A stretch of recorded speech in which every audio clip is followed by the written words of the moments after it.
Le vieil homme signa les documents sans dire un mot, ses mains tremblant légèrement sous le regard triomphant de sa belle-fille.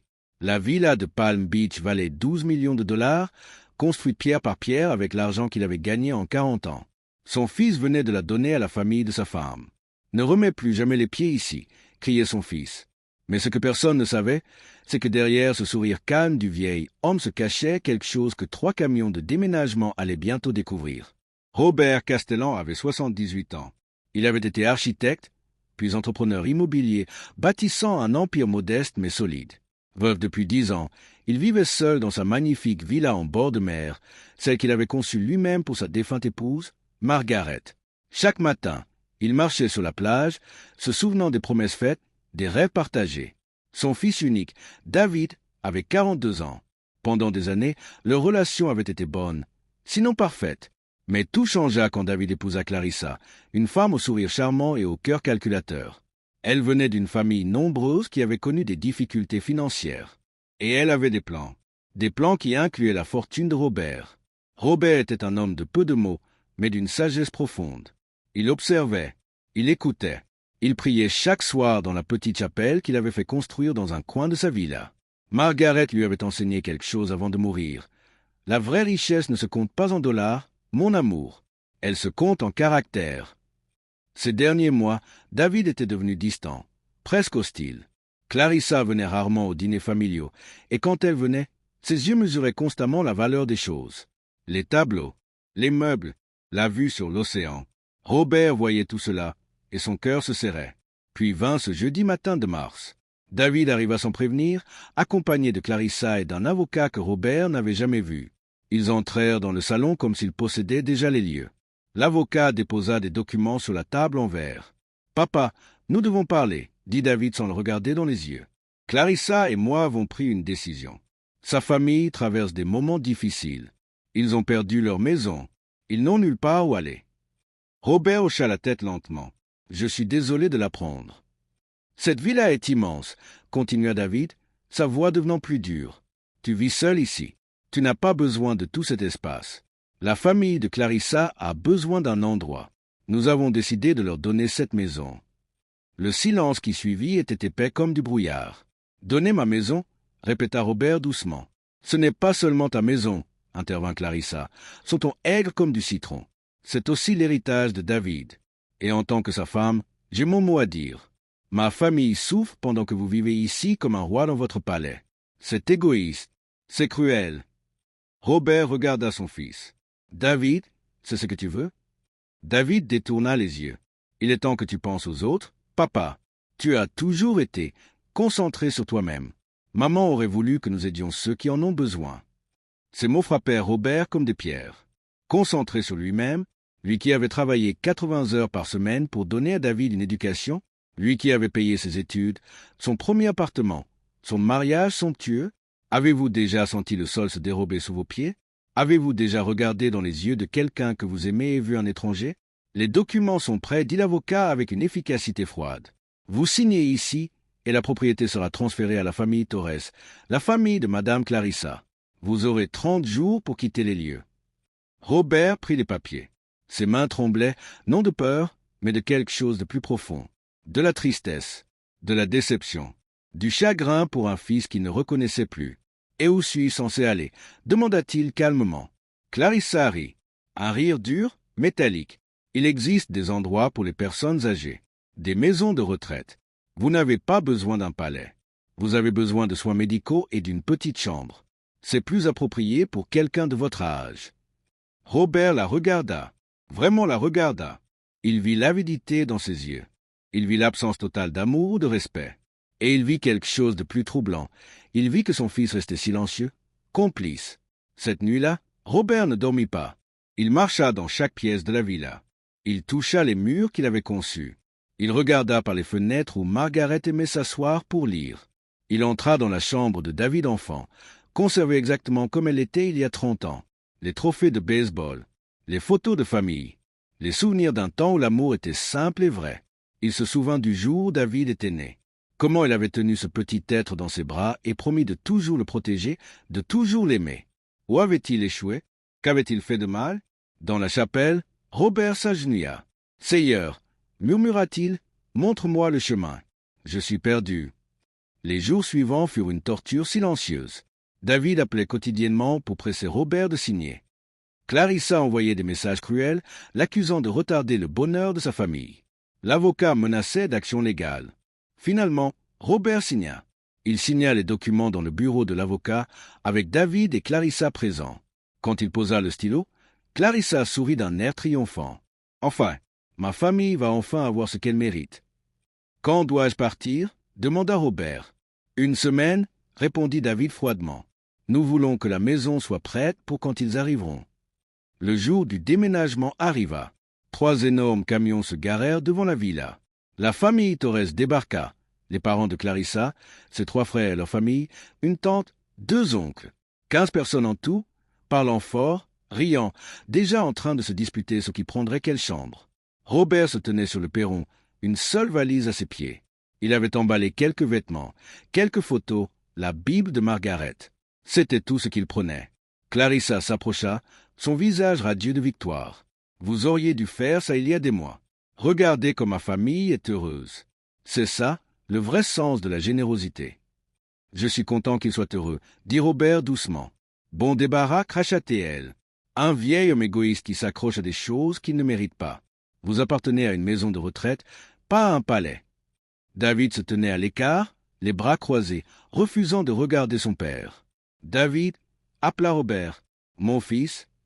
David ne bougea pas. « Je t'aime, » dit Robert. « Peu importe ce qui s'est passé, je t'aimerai toujours. » Aucune réponse. Robert hocha la tête, prit sa valise et partit. Mais ce que personne ne savait, c'est que Robert avait passé ces dernières semaines à faire des arrangements très spécifiques. Des arrangements que la famille Torres découvrirait très bientôt. La famille entra dans la villa comme une invasion. Il courait partout, ouvrant les placards, évaluant les meubles. Le père de Clarissa, Manuel Torres, s'assit dans le fauteuil préféré de Robert et alluma un cigare. Finalement, dit-il, nous avons ce qui nous revient de droit. Les camions commencèrent à décharger leurs affaires. Des cartons partout, des meubles bon marché. Le chaos. C'est alors que le premier problème survint. Un des frères de Clarissa, Roberto, essaya d'allumer les lumières dans la cuisine. Rien. Il vérifia le panneau électrique. Tous les disjoncteurs étaient éteints. Il les ralluma. Quelques secondes plus tard, tout s'éteignit à nouveau. Il doit y avoir un problème électrique, marmonna-t-il. Puis ils remarquèrent autre chose. Les robinets ne donnaient pas d'eau. Les toilettes ne fonctionnaient pas. Le système de climatisation refusait de démarrer. Manuel appela un électricien. L'électricien arriva, examina tout et fronça les sourcils. « C'est étrange, » dit-il. « Tous les systèmes ont été professionnellement déconnectés. L'électricité, la plomberie, le chauffage, la climatisation. Quelqu'un qui connaissait exactement ce qu'il faisait a tout coupé. »« Eh bien, reconnectez-les, » ordonna Manuel. « Je ne peux pas, » répondit l'électricien. « Passons les codes d'accès et les permis appropriés. Ces systèmes sont intégrés. Ils nécessitent une autorisation du propriétaire d'origine. »« Nous sommes les propriétaires » cria Clarissa. L'électricien haussa les épaules. « Selon mes dossiers, les comptes des services publics sont toujours au nom de Robert Castellan. Vous devrez transférer tout ça légalement. » Cela prit 3 jours. 3 jours sans électricité, sans eau courante, sans climatisation dans la chaleur étouffante de la Floride. La famille dormait sur des matelas dans une maison qui ressemblait de plus en plus à un four. Mais ce n'était que le début. Quand l'eau fut enfin rétablie, ils découvrirent que toutes les canalisations devaient être remplacées. Robert avait fait faire une inspection qui révélait des problèmes de sécurité critiques juste avant de partir. Coût de réparation, 120 000 $. Le système électrique, même histoire. Code de sécurité dépassé. 80 000 $. La climatisation, système défaillant. 50 000 $. Puis arrivèrent les factures de taxes foncières. Robert avait toujours payé 1 an à l'avance. Mais cette année, il avait arrêté les paiements automatiques. La famille Torres devait maintenant 140 000 $ en taxes immédiatement.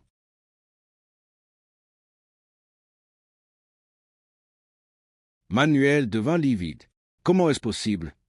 David, appelé en urgence, examina les documents. Son visage devint blanc. Papa a structuré toute la maison de manière à ce que son maintien nécessite des ressources importantes. Il payait pour tout. Maintenant? Maintenant quoi? Hurla Clarissa. Maintenant vous devez payer. Et si vous ne le faites pas dans 30 jours, la ville saisira la propriété. La panique s'installa. La famille n'avait pas ce genre d'argent. Ils avaient supposé qu'hériter d'une villa de 12 millions signifiait de la richesse instantanée. Ils n'avaient jamais considéré les coûts de maintien, les taxes, l'entretien. Ils tentèrent de vendre, mais le marché immobilier était lent, et avec tous les problèmes de la maison maintenant documentés officiellement, aucun acheteur sérieux ne s'approchait. Les camions de déménagement qui étaient arrivés pleins d'espoir repartirent 6 semaines plus tard, remplis de désespoir. La famille Torres retourna dans leurs anciens logements, plus endettés qu'avant, ayant dépensé toutes leurs économies en tentant de réparer une maison qu'ils ne pouvaient pas se permettre. Clarissa et David se disputaient constamment. Leur mariage, construit sur l'avidité, s'effondrait sous le poids de l'échec. Un matin, David reçut une lettre. Elle venait de son père. « Mon fils, si tu lis ceci, c'est que tu as compris. Cette villa n'était jamais un cadeau. C'était une responsabilité. Ta mère et moi l'avons construite avec amour, mais aussi avec sagesse. Nous savions ce qu'il fallait pour la maintenir. Ce n'était pas seulement de l'argent. C'était du dévouement, du respect, de l'amour. Tu m'as pris cette maison par avidité, manipulée par quelqu'un qui ne t'aimait pas vraiment. Tu voulais ma richesse sans comprendre d'où elle venait. Elle venait du travail, du sacrifice, de valeurs que j'ai essayé de t'enseigner mais que tu as oubliées. Je ne t'en veux pas.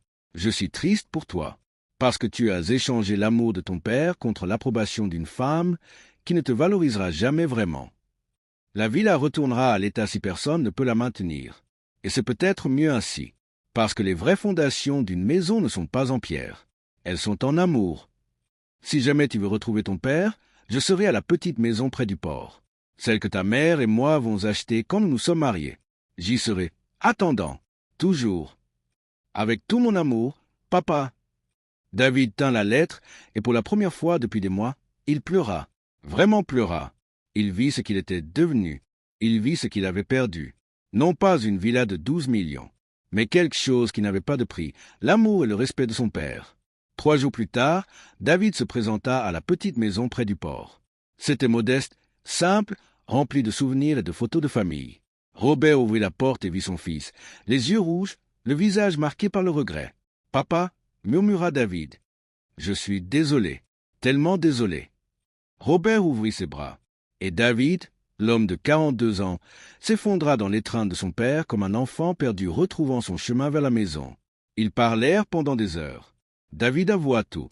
Comment Clarissa l'avait manipulé, comment il s'était perdu dans la cupidité, comment il avait trahi les valeurs que ses parents lui avaient enseignées. Robert écouta, ne jugea pas, offrit simplement l'amour qu'un père donne inconditionnellement. Le divorce suivit. Ce fut douloureux mais nécessaire. David commença à reconstruire sa vie, non pas sur la richesse, mais sur le caractère. La villa de Palm Beach fut finalement saisie et vendue aux enchères. L'argent alla à des œuvres caritatives, selon les instructions que Robert avait laissées. Elle ne devint jamais un symbole de richesse, mais plutôt une leçon sur ce qui compte vraiment.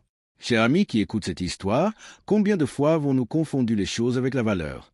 Combien de fois avons-nous poursuivi des palais alors que nous détruisions des foyers? Robert n'a pas puni son fils par vengeance. Il lui a enseigné une leçon que seule l'expérience pouvait donner. Les vraies richesses ne se trouvent jamais dans ce que nous possédons, mais dans qui nous sommes et comment nous aimons.